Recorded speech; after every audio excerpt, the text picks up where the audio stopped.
Hello my lovely students, उम्मीद करती हूँ कि आप सब बहुत अच्छे होंगे। बच्चों, ये आज का जो वीडियो है वो सेमेस्टर 6 के लिए है, जिनका अर्बन सोशियोलॉजी से रिलेटेड एमसीक्यू पेपर होगा। तो क्योंकि टाइम बहुत कम है, तो इसमें जो वीडियो के अंदर जो भी चीज़ें हैं ना, वो एक्चुअली आपके एमसीक्यूज़ में हेल्प करने के लिए हैं। तो कुछ क्वेश्चंस भी हैं और कुछ इम्पॉर्टेंट पॉइंट्स भी हैं जो कि आपको याद रखने हैं, ठीक है। और आपको एक बहुत ज़्यादा ज़रूरी काम करना है ये, कि क्योंकि मैंने ये वीडियो जो बनाया है वो बहुत ही अर्जेंसी में बनाया है, तो कुछ चीज़ें इंग्लिश में लिखी हुई हैं, कुछ चीज़ें हिंदी में लिखी हुई हैं, ठीक है। बाकी आपको समझाऊंगी तो मैं तो ऐसे कि ताकि आप चाहे हिंदी मीडियम के हो या इंग्लिश मीडियम के, आपको समझ में आ जाए, ठीक है। तो इसलिए आपको ये काम करना है कि आप कॉपी पेन लेकर के बैठो। आपको जो भी भाषा समझ में आ रही है सही से, उस भाषा में अपने अकॉर्डिंग चीज़ों को नोट करते जाओ, ठीक है। और शॉर्ट में नोट करो। अभी इतना टाइम नहीं है कि उसको पूरा ऐसे एक क्वेश्चन फ्रेम करो फिर उसका आंसर लिखो, ऐसे नहीं। सिर्फ पॉइंट वाइज चीज़ों को लिखो और फिर उसको 4 से 5 बार रिवाइज करो, ठीक है। और आप लोगों को कुछ क्वेश्चंस भी सॉल्व करवाऊंगी जो कि हिंदी में रहेंगे और इंग्लिश में एक्सप्लेन करूंगी, तो हिंदी और इंग्लिश मीडियम दोनों के लिए हेल्पफुल हो जाएगा। फ़िलहाल मैं आप लोगों को अभी कुछ बहुत इंपॉर्टेंट पॉइंट्स समझाने जा रही हूँ अर्बन सोशियोलॉजी के रिगार्डिंग। वो समझ लीजिए और पॉइंट्स नोट कर लीजिए। इसके अलावा बाद में मैं कुछ कॉन्सेप्ट्स जो कि बहुत ज़्यादा इंपॉर्टेंट रहेंगे आपके एग्ज़ाम के पर्पज़ से, तो क्योंकि उन कॉन्सेप्ट बेस क्वेश्चंस आएंगे आपके एग्ज़ाम में, तो वो कॉन्सेप्ट आप लोगों को क्लियर करने की कोशिश करूँगी मैं, अगर टाइम रहा तो, ठीक है। और एक बुक भी ऑर्डर की थी, क्योंकि आप लोगों ने अभी अभी मुझे बताया इतना ज़्यादा प्रॉब्लम हो रही है। तो बुक जो मैंने ऑर्डर की है वो 24 तक आएगी और एग्ज़ाम है आपका 26 को। तो मैं 24 कोशिश करूँगी कि 24 को ही आपको एक बहुत बढ़िया सा वीडियो दूँ, जिसमें सिर्फ़ और सिर्फ पॉइंट्स रहेंगे आपके।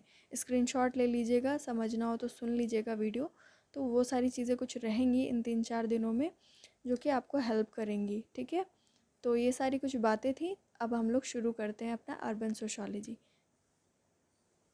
बहुत ही बेसिक से क्वेश्चन से शुरुआत करने जा रहे हैं। और हाँ, मैं जो बोलूँगी ना कि एग्ज़ाम के लिए बहुत बहुत इम्पॉर्टेंट है, तो इसका मतलब वो बहुत बहुत इम्पॉर्टेंट है। ध्यान से सुनते रहना कि मैं किसको इम्पॉर्टेंट बोल रही हूँ, ठीक है।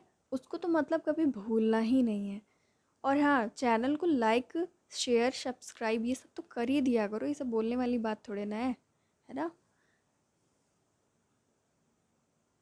पहला सवाल आप देख रहे हो कि अर्बन या अर्बने ऐसा वर्ड है, ठीक है। ये दोनों देखने को मिलता है।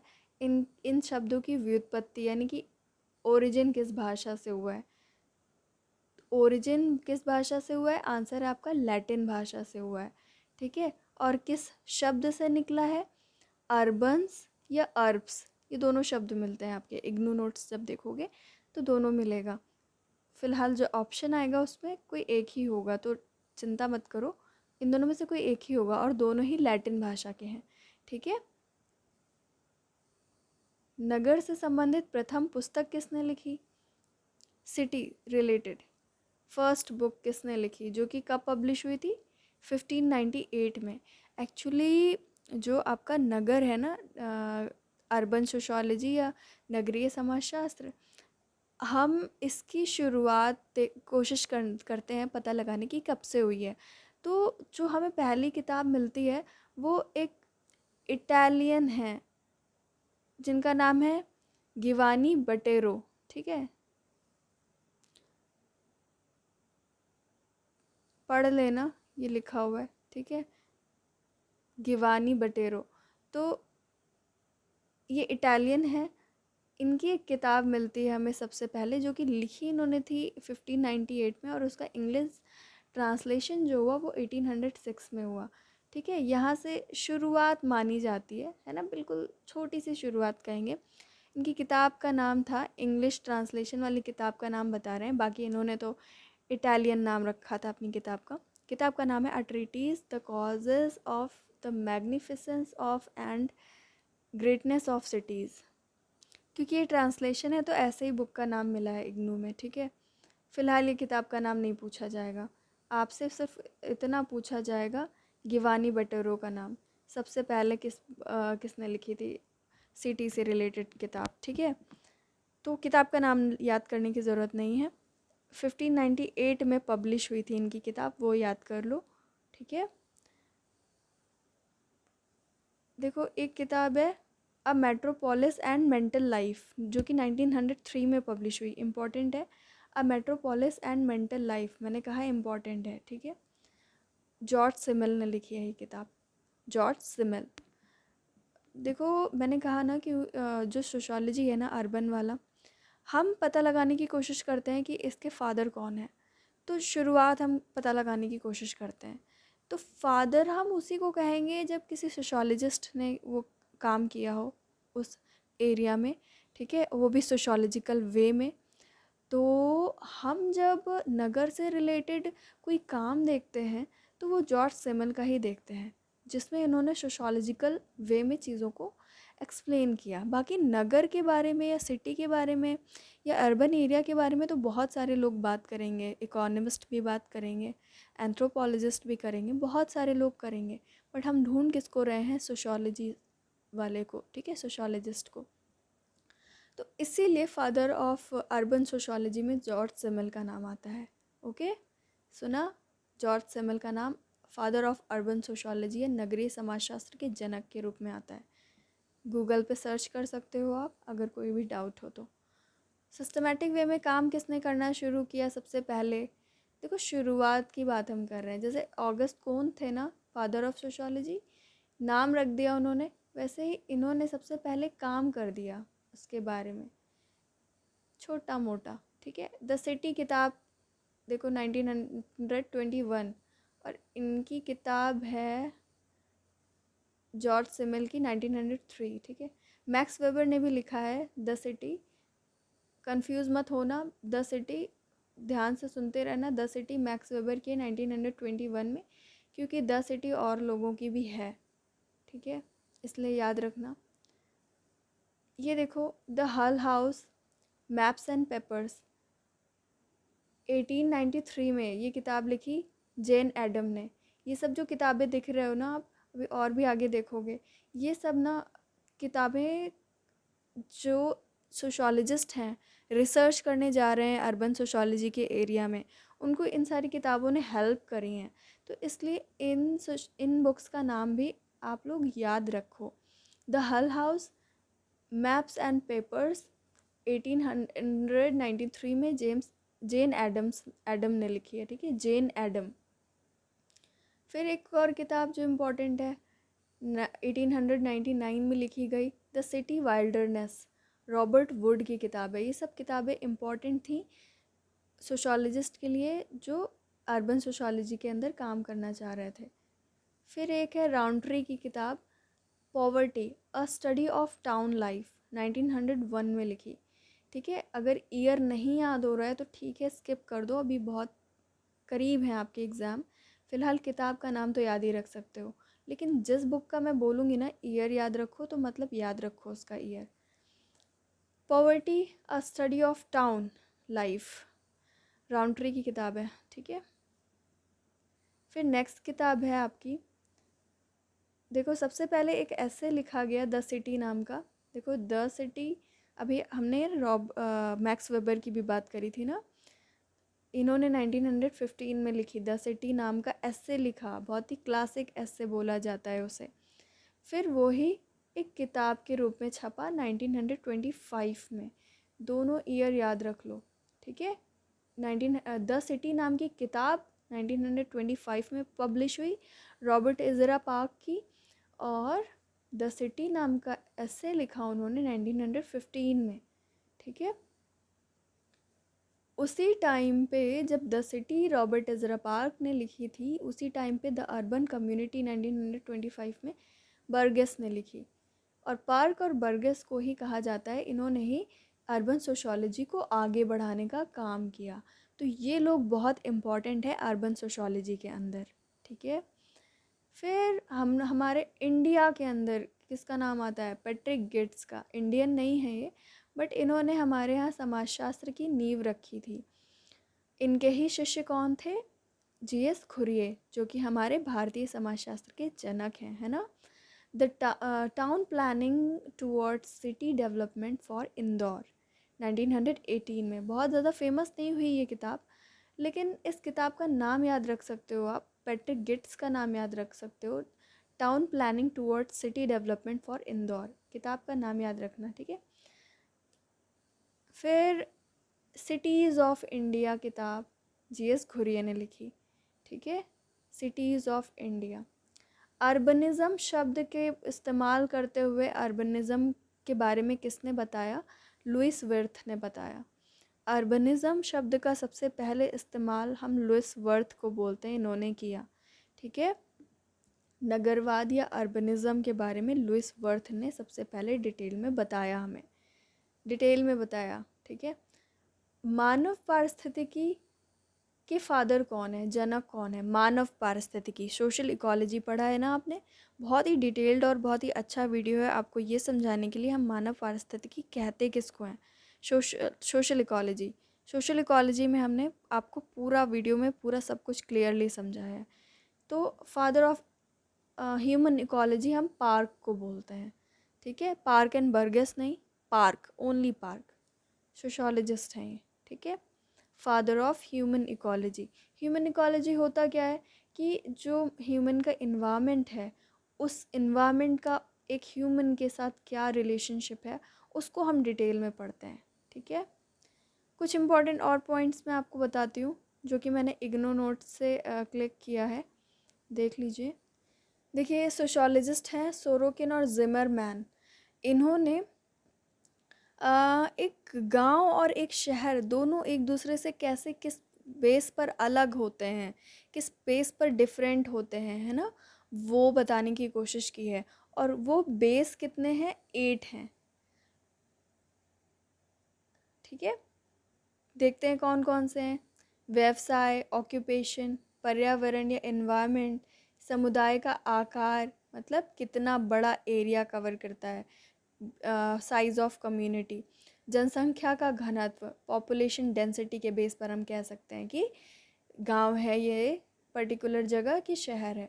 इसके अलावा आबादी की विषम जातीयता या सजातीयता, मतलब वहाँ पर जो पॉपुलेशन रहती है वो कितनी हेट्रोजेनस है या कितनी होमोजेनस है, इस बेस पर ही हम बता सकते हैं कि वो एक पर्टिकुलर जगह गांव है कि शहर है। इसके अलावा सामाजिक विभेदीकरण और स्तरीकरण, सोशल डिफरेंशिएशन एंड स्ट्रैटिफिकेशन के बेस पर बता सकते हैं।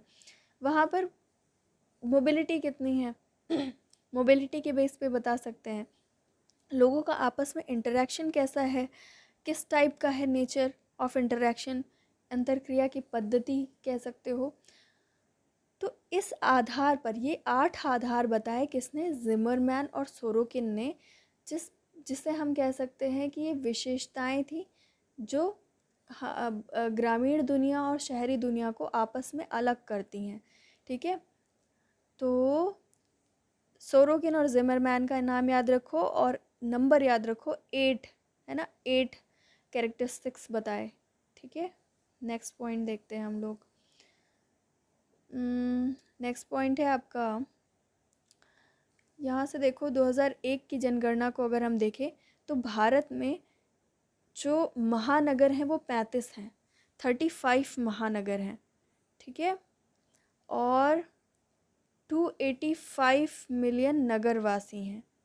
नगरवासी की बात हो रही है, वो कितने हैं? 285 मिलियन, ठीक है। महानगर कितने हैं? 35, 285 मिलियन वहाँ पे रहने वाले लोग। बच्चों इस वीडियो में लिखा नहीं हुआ है, लेकिन एक किताब का नाम बता रही हूँ। आप लोग मुझे कमेंट में बताइए कि पोस्ट इंडस्ट्रियल सोसाइटी किताब किसने लिखी, ठीक है। पोस्ट इंडस्ट्रियल सोसाइटी 1973 में एक लिखी गई किताब है, जिसके राइटर को आपको बताना है कमेंट के अंदर, ठीक है। हम लोग आगे बढ़ते हैं। तमिलनाडु के बारे में इसमें बोला गया है कि 75% नगरीय होगा, ऐसा कुछ अनुमान लगाया गया। किसने अनुमान लगाया है? रघु रमन शंकर ने बोला है। टाइम्स ऑफ इंडिया का आर्टिकल के अकॉर्डिंग ये आपको आंकड़े हम दिखा रहे हैं, ठीक है, जिसमें आप लोग ये देख सकते हो कि इम्पॉर्टेंट चीज़ बता रही हूँ, उस पर ध्यान दो, ठीक है। देखो यहाँ पे कितने लोग हैं और कितने प्रतिशत हैं वो लिखा हुआ है, ठीक है। तो अगर हम कुल भारत की बात करें, पूरे भारत की बात करें, और देखो ये कब का है, 2001 और 2006 के बीच का है। यहाँ पर टोटल जितने लोग हैं वो 27.8% हैं, ठीक है। और यस, अब देखो यहाँ पे इन्होंने क्लियर नहीं दिया हुआ है, क्लियर नहीं हो रहा है। ये तो परसेंटेज है, और यहाँ पर ये मिलियंस में है कि किस में है, ये संख्या ये नहीं दिया हुआ है। तो आप लोग इसमें इतना याद रखो कि सबसे ऊपर कौन है, तमिलनाडु है, देन महाराष्ट्र है, ठीक है। अगर हम आंकड़ों की बात करें, मैं आपको बताती हूँ, नोट करो कि सबसे ज़्यादा नगरीय जनसंख्या कहाँ की है, ठीक है। कौन सा स्टेट है जहाँ की जनसंख्या सबसे ज़्यादा नगर में रहती है, तो वो कौन सा जगह है, हम लोग का कौन सा स्टेट है, महाराष्ट्र, ठीक है, महाराष्ट्र। और सबसे तेज़ी से नगरीकरण कहाँ पे हो रहा है, अर्बनाइजेशन कहाँ पे हो रहा है, ये जो प्रोसेस चल रही है ना, वो बहुत तेज़ी से चल रही है, ऐसा स्टेट कौन सा है। तो ऐसे स्टेट के नाम पर किसका नाम आता है, तमिलनाडु का नाम आता है, ठीक है, ये नोट कर लो। और अगर हम बात करें कि सबसे धीमी गति से नगरीकरण कहाँ पे हो रहा है, तो सबसे स्लो कहाँ पे हो रहा है, हिमाचल प्रदेश में हो रहा है, सबसे स्लो, ठीक है। उसके बाद अगर हम बात करें कि कौन सा ऐसा स्टेट है जो अर्बनाइज्ड है सबसे ज़्यादा, जहाँ पर सबसे ज़्यादा अर्बनाइजेशन हो चुका है, तो वो कौन सा स्टेट है, तो वो है आपका गोवा, ठीक है। गोवा में सबसे ज़्यादा अर्बनाइजेशन हो चुका है। और कौन सा ऐसा केंद्र शासित प्रदेश है जहाँ पर सबसे ज़्यादा अर्बनाइजेशन हुआ है, तो वो आपको पता है दिल्ली है। और सबसे कम कहाँ पे हुआ है, तो वो है दादर एवं नगर हवेली, ठीक है। इतनी चीज़ें तो बिल्कुल रट लो। तो मैंने आप लोगों को क्या क्या बताया कि सबसे ज़्यादा कौन सा ऐसा स्टेट है जहाँ की पॉपुलेशन सबसे ज़्यादा अर्बनाइज्ड है, ठीक है। या बहुत ही क्लियर भाषा में आपको बोलूँ कि अगर कोई स्टेट है, ठीक है, तो वहाँ पर सबसे ज़्यादा नंबर्स ऑफ पीपल अर्बनाइज्ड हैं, तो ऐसा कौन सा स्टेट है, तो वो है आपका महाराष्ट्र। सर्वाधिक नगरीय जनसंख्या वाला राज्य महाराष्ट्र है। और सबसे कम शहरीकरण कहाँ पे हुआ है, तो वो है आपका हिमाचल प्रदेश, ठीक है। सबसे तेज़ गति से शहरीकरण कहाँ पे हो रहा है, तो वो है तमिलनाडु। कौन सा राज्य है जहाँ पर सबसे ज़्यादा अर्बनाइजेशन या नगरीकरण हो चुका है, तो वो कौन सा है, गोवा है ना। आई थिंक क्लियर हो गया होगा, नहीं क्लियर हुआ है तो मुझे कमेंट में पूछ लेना, मैं रिप्लाई कर दूँगी तुरंत। फिर है आपका किस स्पेस पर हम कह सकते हैं कि कोई एक पर्टिकुलर जगह नगर है या कस्बा है कि नहीं है। तो देखो, दो क्राइटेरिया हैं, क और ख लिखा हुआ है। अगर किसी स्थान पर नगर पालिका, निगम, छावनी बोर्ड या अधिसूचित कस्बा क्षेत्र इत्यादि है, तो एक कंडीशन ये हो गई, ये होना चाहिए। और दूसरी कंडीशन है, इन मानदंडों को पूरा करना है। कौन सा, कि वहाँ पे कम से कम पॉपुलेशन कम से कम 5000 तो होनी ही चाहिए, ठीक है। और वहाँ पर जो जनसंख्या है, वहाँ की जो पॉपुलेशन है, वहाँ के कम से कम 75% जो मेल्स हैं, वो ऐसे ऐसे ऑक्यूपेशन में लगे हों जो कृषि ना हो, ठीक है, गैर कृषि कार्यों में लगे हों, वहाँ के 75% मेल, ठीक है। तो ये दोनों कुछ कंडीशन है। और एक और बचा, वहाँ पर जो पॉपुलेशन डेंसिटी हो वो 400 व्यक्तियों से कम ना हो, मतलब हर 1 किलोमीटर, हर प्रति वर्ग किलोमीटर में कम से कम 400 लोग रहते हों, 400 से कम लोग ना हों, ठीक है। तो इस बेस पे हम क्या कह देंगे कि वो जगह, नगर या कस्बा है। इसके अलावा कुछ ख़ास ऐसी सिचुएशंस बनती हैं जिसके बेस पर हम बोल देते हैं, अगर ये नहीं भी मिलती हैं ये सारी चीज़ें, फिर भी हम बोल देते हैं नगर या कस्बा है, तो उन सारी चीज़ों पे आपको ध्यान देने की ज़रूरत नहीं है। फ़िलहाल क्राइटेरिया यही दोनों हैं, का और खा। ठीक है, जनसंख्या आपको पता चल गई, पॉपुलेशन डेंसिटी पता चल गई, ऑक्यूपेशन पता चल गया, है ना। कुछ प्रॉब्लम हो तो पूछ लीजिएगा, बार बार बोल रही हूँ। मेट्रोपोलिस की बात कर लेते हैं। मेट्रोपोलिस को हम महानगर कहते हैं हिंदी में। ठीक है, मेट्रोपोलिस को मदर सिटी भी कहते हैं। कैसे, देखते हैं। मेट्रोपोलिस जो होता है वो इसमें क्या लिखा हुआ है कि वो एक ग्रीक शब्द है। एक्चुअली में मेट्रोपोलिस एक ग्रीक शब्द है जो कि दो शब्दों से बना है, एक है मैटर, दूसरा है पॉलिस। जो मैटर होता है उसका मीनिंग होता है इंग्लिश में मदर, ठीक है, और जो पॉलिस है उसका इंग्लिश में क्या मीनिंग होता है, सिटी। इसीलिए इसका इंग्लिश में जो अनुवाद हम करेंगे, इंग्लिश ट्रांसलेशन अगर हम करें इस ग्रीक शब्द का मेट्रोपोलिस का, तो क्या बनेगा, मदर सिटी। याद रखना, एग्ज़ाम में आ सकता है। इससे घुमा फिरा के कैसा भी क्वेश्चन बना सकते हैं आप लोगों के लिए। फिर ये लेविस मम्सफोर्ड का क्या है, इन्होंने प्रौद्योगिकी विकास के स्तर पर नगरों का वर्गीकरण किया है।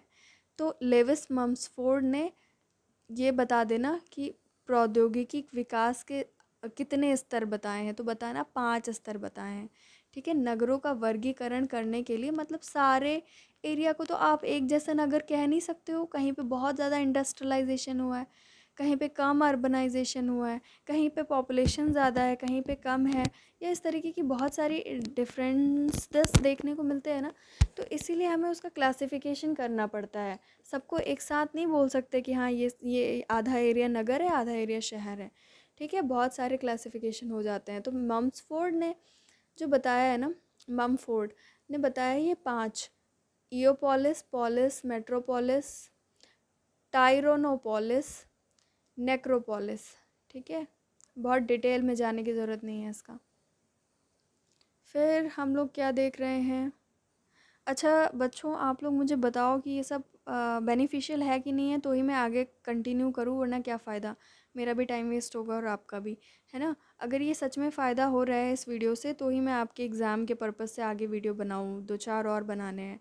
ठीक है, सारी कंटेंट आपको प्रोवाइड करने के लिए। तो अगर देखना हो तो बताओ कमेंट में, आगे बनाऊँ कि नहीं, फटाफट कमेंट करो क्योंकि आपका एग्ज़ाम तो बहुत पास है। ठीक है, तो ही मैं अगला वीडियो फिर रिलीज़ करूँ फिर। ठीक है, अब देखो हम किसको कहेंगे मेट्रोपोलिस या महानगर किसको कहेंगे, एक ऐसा नगर जिसकी जनसंख्या कितनी हो, कम से कम 10 लाख हो। 10 लाख से ज़्यादा कम ना हो, ज़्यादा हो सकती है, कम ना हो। ठीक है, 2001 की जनगणना की अगर हम बात करें तो अभी हमने पहले भी बताया कि हमारे यहाँ कुल 35 नगर हैं। ठीक है, 35 नगर हैं, इन महानगरों की बात कर रहे हैं, 35 नगर हैं जिनकी आबादी 10 लाख से ज़्यादा है। अब ये तो पता ही है, तभी तो महानगर कह रहे हैं, क्योंकि 10 लाख से ज़्यादा आबादी होनी चाहिए तभी कहेंगे, नहीं तो नहीं कहेंगे। और इन 35 नगरों की कुल जनसंख्या की बात करें, 107 मिलियन है, जो कि कुल नगरीय आबादी का 37% है। देखो सबको नगर नहीं कह रहे हैं, अगर सबको हम नगर कहें, मतलब जितने भी नगर हैं सबको जोड़ लें, तो उनका 37.8% है, 107.88 मिलियन। नोट करते जाना, नहीं तो कंफ्यूज हो जाओगे। ठीक है, देखो बहुत क्लियर लिखा हुआ है। ऐसे ही जगह को हम महानगर कहते हैं या मेट्रोपोलिस कहते हैं जहाँ पे 10 लाख से ज़्यादा लोग रहते हों।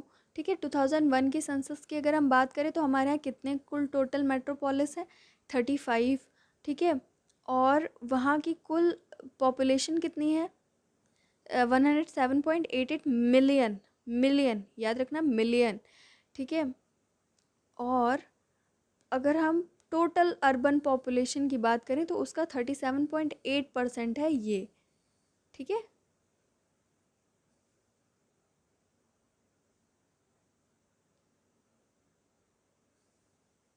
देखो एक और काम की बात लिखी हुई है, भारत में सबसे छोटा मेट्रोपोलिस राजकोट में है।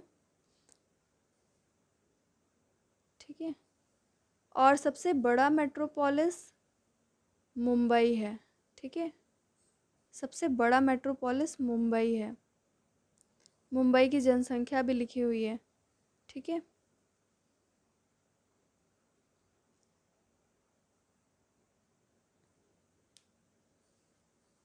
और जो सबसे छोटा मेट्रोपोलिस है ना, देखो मुंबई की जनसंख्या लिखी हुई है कितनी ज़्यादा है, और हमें चाहिए कितना फ़िलहाल मेट्रोपोलिस को बोलने के लिए 10 लाख, लेकिन ये तो करोड़ में है।